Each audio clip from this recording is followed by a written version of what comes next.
একের পর এক হার আর পরাজয়ের পর কড়া সমালোচনা, ডানা চড়াই উতরায়ে বারবার পা পিছলে পড়া, লজ্জাজনক হারের ধারাবাহিকতায় অবশেষে আলোর মুখ দেখা। 15 বছর পর ওয়েস্ট ইন্ডিজের মাটিতে টাইগারদের দুর্দান্ত জয়। সহজ ছিল না সমীকরণ, আত্মবিশ্বাস আর পুরো টিম ওয়ার্ক বদলে দিল টাইগার ফরম্যাট। প্রথম ইনিংসে হার দিয়ে শুরু হলেও দ্বিতীয় ইনিংসে 201 রানের ব্যবধানে বিশাল জয়, যেন পুরনো বাঘের গর্জন ফিরল আবারও 4 ছক্কার গ্যালারিতে। দলকে খাদের কিনারা থেকে টেনে জয়ের মঞ্চে তোলার পেছনে তাসকিনের অবদান স্মরণীয়। 2 ইনিংসে সর্বোচ্চ 11 উইকেট নিয়ে সিরিজ সেরা হলেন 29 বছরের এই তরুণ। তিনি মনে করেন দলের শৃঙ্খলা আর মনোবলে এই জয়ের হাতছানি।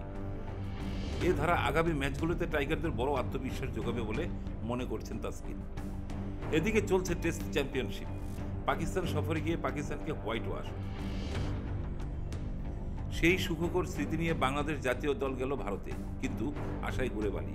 সেখান থেকে হোয়াইট ওয়াশ হয়ে ফিরল নিজ দেশে।